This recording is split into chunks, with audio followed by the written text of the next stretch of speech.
Oke, siapa ketuanya? Bilang, Bu. Ya, Dilan disiapkan untuk kita mulai. Siap, gerak. Berdoa dimulai. Berdoa selesai. Waalaikumsalam.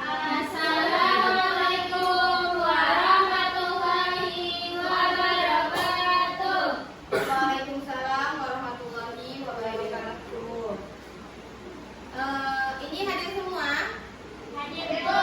Hadir? Hadir, Bu. Tapi Ibu absen dulu lah ya. Ya, Bu. Nilam Sari, Hadir. Emawati, Hadir, Bu. Siti Armaini, Hadir. Imani Rahmi, Hadir, Bu. Sepia Naningrum. Kenapa sakit? Oh, iya. Hanifah, Hadir, Bu. Yola. Saya, Bu. Oke. Nah, sekarang kita belajar tentang, ada yang tahu? Sosiologi. Tentang apa? Tentang pembelajaran. Udah dibaca materinya? Belum. Kenapa nggak dibaca? Tadi mana matilah, Bu. Iya, Bu. Saya juga. Saya juga. Kena tidur, Bu. Iya, dia sih dari malam hujannya deras ya. Iya, Bu. Aja, Bu. Oh iya. Cuma saya kenal. Iya, sekarang kita masuk ke materi kita. Siapa yang tahu itu apa itu konflik? Saya, Bu. Ya, Saya, Bu. Saya, Bu. Yola. Masalah makanya mengakibatkan orang berkelahi, Bu. Oh, Saya, Bu. ya. Ada yang lebih bertengkar. Oh, ada lagi. Ya. Apa? Nggak jadi, Bu. Oh, nggak jadi. Kalau kekerasan? Orang yang sering KDRT. Oh, KDRT. Tindakan misalnya tindakan yang keras.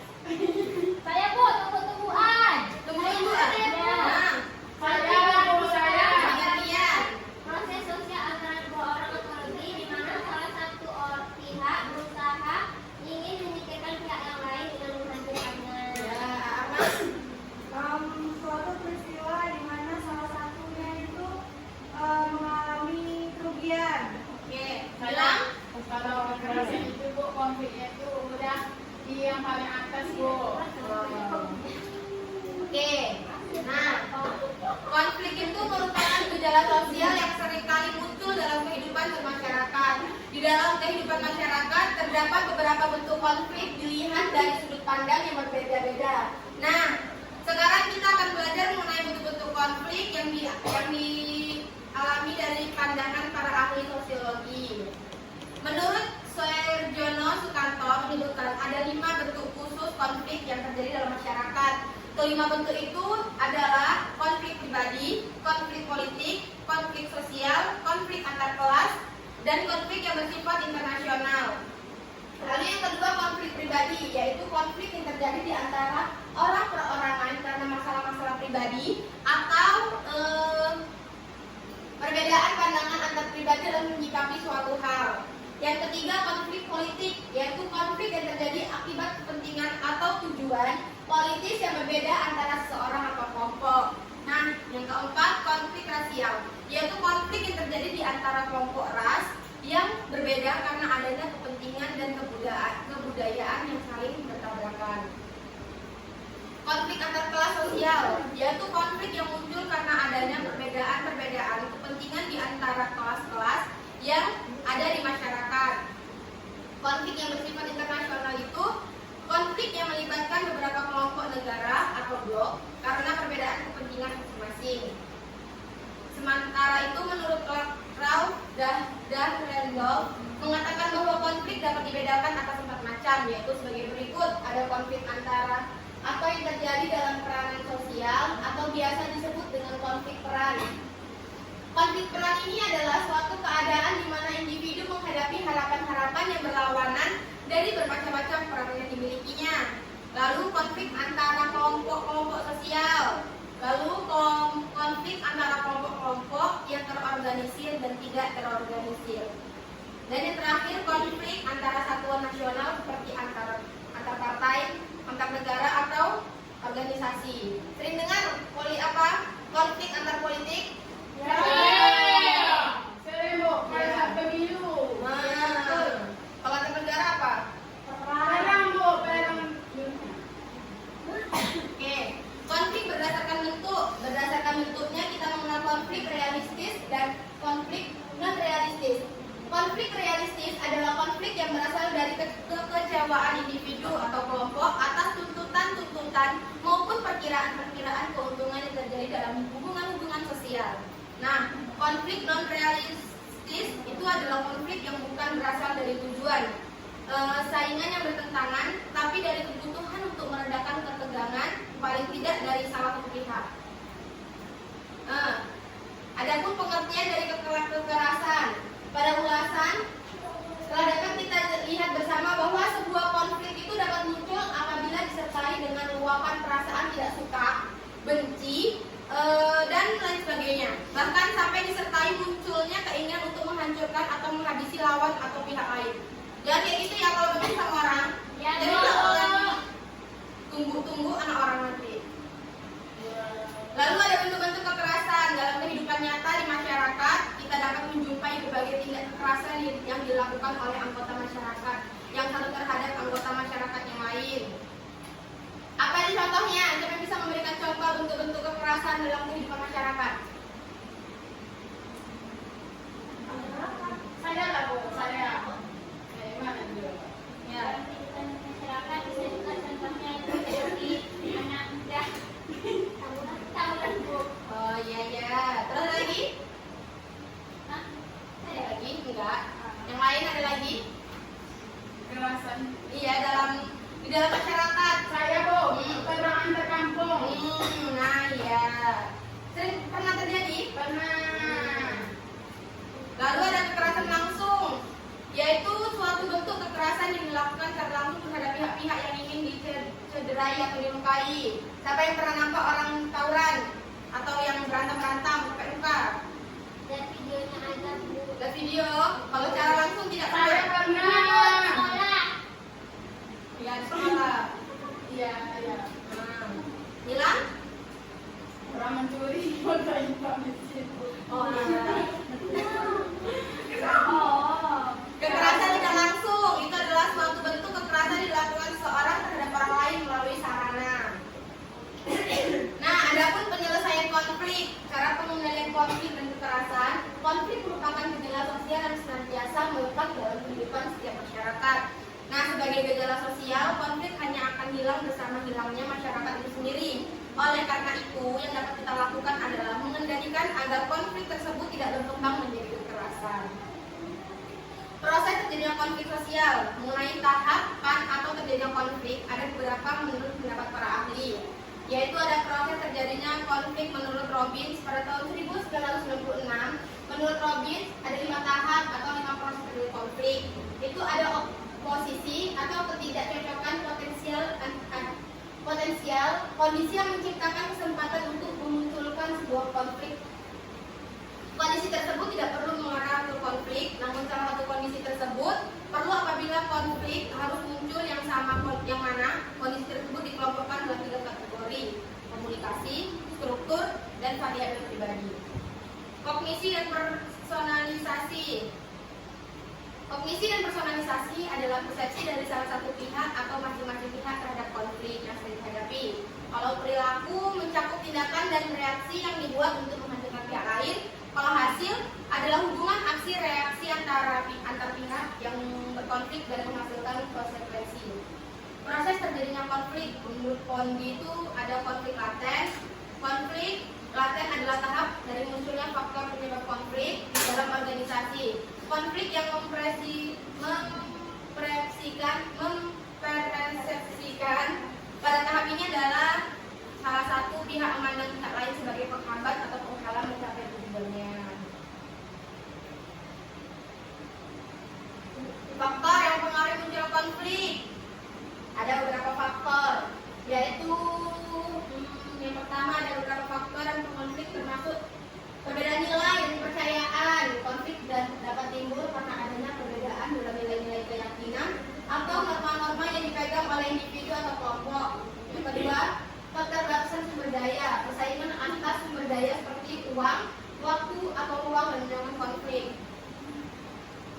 Siapa yang tahu di sini faktor yang mempengaruhi munculnya konflik? Contoh-contohnya. Berbeda pendapat, Ada lagi? berbicara kasar, Ada lagi? Tidak ada? Dari orang. Iri hati. Jadi hati dengki sama Apa Bu? Perbedaan agama Bu? iya bisa memberi konflik. Bisa. Itu yang terjadi di Perang Sampit itu Bu. Perbedaan agama antara Islam dan Kristen. Lalu ada komunikasi yang buruk, salah pahaman atau kegagalan dalam berkomunikasi dapat memicu konflik. Nah, kalau misalnya ada kayak komunikasi yang buruk, tuh kita harus apa? memperbaiki komunikasinya Bu. Agar Bagi memperbaiki komunikasi. oke, kekuasaan dan kontrol, persaingan untuk mendapatkan atau mempertahankan kekuasaan dan kendali dalam suatu situasi atau organisasi dapat menimbulkan konflik. Nah, perbedaan tujuan dan kepentingan, ketika individu atau kelompok memiliki tujuan atau kepentingan yang berbeda, hal ini dapat menimbulkan konflik. Contohnya, siapa yang tahu? Lanjut. Kayak perbedaan tujuan. Bu, saya contohnya. Saya bersama Rani mau Iya. makan siang, tapi beda pendapat saya mau KLP, dia mau makan ayam bakar. Jadi kayak perbedaan pendapat jadinya Tunggu-tungguan. Ya. bareng karena perbedaan tujuan. Gitu. Oke. Ini ada faktor munculnya kekerasan. Itu ada faktor individual, faktor kelompok, dan faktor dinamika kelompok. Oke. Nah, di sini udah pada paham sama yang Ibu jelaskan? Alhamdulillah. Karena materi kita juga ini materi yang sering kita hadapi sehari-hari. Nah, ada sedikit ya, sedikit boleh ya sebelum kita pulang Ibu mau bertanya nih. Siapa di sini yang pernah mengalami konflik? Saya pernah. Berarti semua orang pernah mengalami konflik.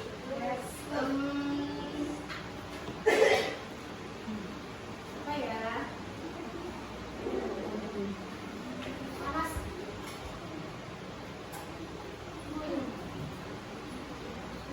Belum bisa mau. Enggak, Bu, selamat.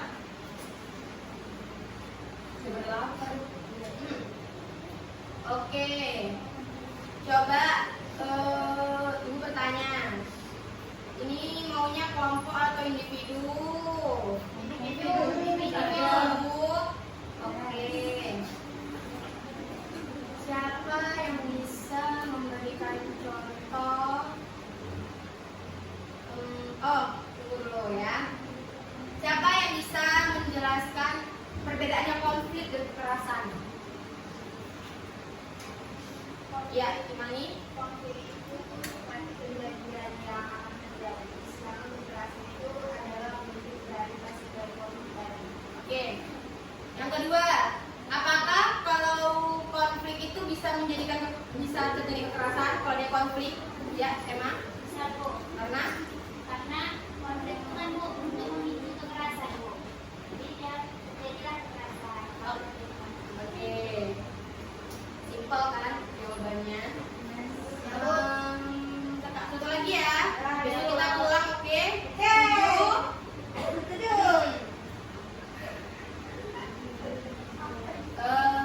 Pertanyaan Ibu, siapa yang bisa memberikan contoh dari konflik dan kekerasan? Masing-masingnya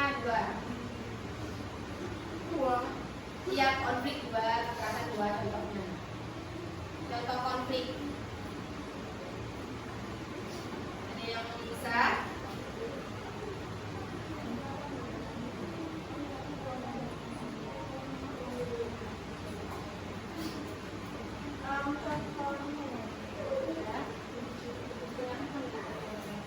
Ya Bu. Kelas full day ya? Ya Bu. Full day banget. Saya Bu, Ya, Hana silakan. kalau contoh topiknya itu adanya kekerasan di tempat kerja dan kekerasan dalam rumah tangga. Kalau bentuk kekerasan itu yang pertama itu kekerasan di tempat kerja. Jadi karena kalau kita emosi jadi itu tidak terkontrol bunyi tangannya, jadi mukul gitu. Oh iya iya iya. Terus begitu pula yang di rumah tangga itu biasanya ada cekcok antara istri dan suami, jadi nggak sengaja terpukul gitu. Nggak sengaja. Oke. Karena emosi itu meluap, jadinya dia nggak terkontrol ya. Oke. Kayaknya cukup sekian ya materi kita pada siang hari ini. Kita ucapkan hamdalah.